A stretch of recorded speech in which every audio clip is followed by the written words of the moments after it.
The morning sun cast long shadows across Marcus Washington's farmland as he tended to his vegetable rows. His German shepherd, Rex, padded alongside him, ears alert but peaceful. The dog had been Marcus's companion for 8 years, through the long hours of building his organic farm from nothing into something the community could be proud of. At 6:47 a.m., 3 police cruisers rolled up the gravel driveway, dust clouds trailing behind them. Marcus straightened, wiping dirt from his hands on his jeans. Rex moved closer to his owner, sensing tension but showing no aggression, just the protective stance of a loyal companion. Marcus Washington called out Officer Bradley, stepping from the lead vehicle. "We have a warrant to search the premises." Marcus had seen this before in his neighborhood. False tips, mistaken addresses, overzealous raids. He kept his hands visible and his voice calm. "Can I see the warrant, please?" Rex sat beside him, well-trained and obedient.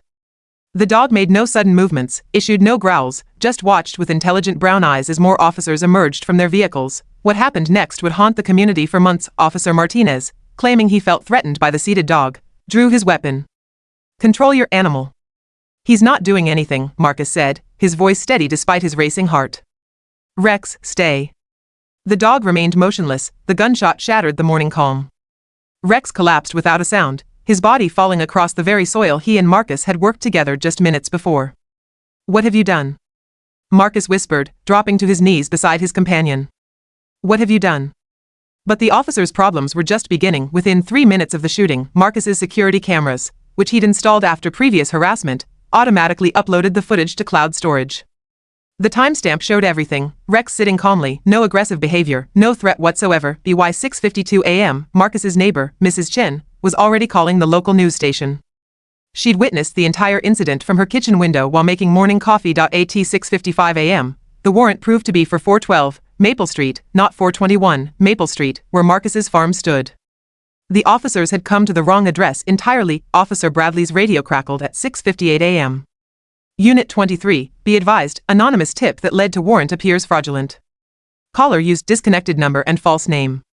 By 7:02 a.m., Marcus's cousin Jennifer, a civil rights attorney in the state capitol, was already reviewing the security footage Marcus had shared with her via encrypted message. At 7:15 a.m., the local news van pulled up to the farm.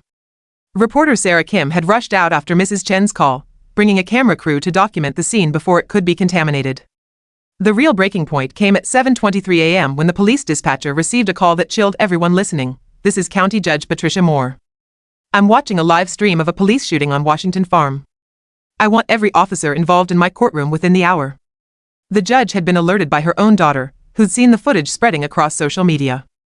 Marcus's automatic security system hadn't just saved to the cloud, it had been sharing a live stream that the community watched in real time. By 8 a.m., the 3 officers stood in Judge Moore's courtroom, trying to explain how a routine warrant service had turned into the killing of an innocent farmer's dog at the wrong address, based on a false tip, with no justification whatsoever. The fallout was swift and severe. Officer Martinez faced criminal charges for animal cruelty and reckless endangerment. The entire unit was suspended pending investigation. The police chief, under pressure from the community and media attention, announced a complete review of warrant procedures and mandatory de-escalation training. But for Marcus Washington, standing in his empty farmhouse that evening, justice felt hollow. Rex's collar hung on a hook by the door, his food bowl still half full in the kitchen. The vegetables they'd tended together that morning grew in soil now marked by tragedy. The community rallied around Marcus in the days that followed. Donations poured in for a memorial garden in Rex's honor. Fellow farmers volunteered their time to help maintain the crops. Mrs. Chen organized daily meal deliveries, and Jennifer worked pro bono on the civil lawsuit that would eventually result in significant reforms to police procedures. 3 months later, the Rex Washington Memorial Dog Park opened in the center of town, funded entirely by the settlement money Marcus received. Children played while their pets ran free in a space dedicated to the memory of a dog whose only crime was loyalty to his owner. The sign at the entrance read, "In memory of Rex Washington, a good dog who deserved better.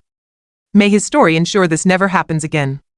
Marcus visited every evening at sunset, watching families enjoy the space that had come from such pain. It wasn't the justice Rex deserved, but it was a promise that his memory would protect other innocent companions from the same fate. The operation had indeed crumbled, not just that morning, but the entire system of unchecked police power that had made Rex's death possible. Sometimes justice moves slowly, but when it moves completely. And in the growing dusk, as children laughed and dogs played safely in Rex's memorial park, it felt like maybe, finally, something good had grown from the soil of tragedy.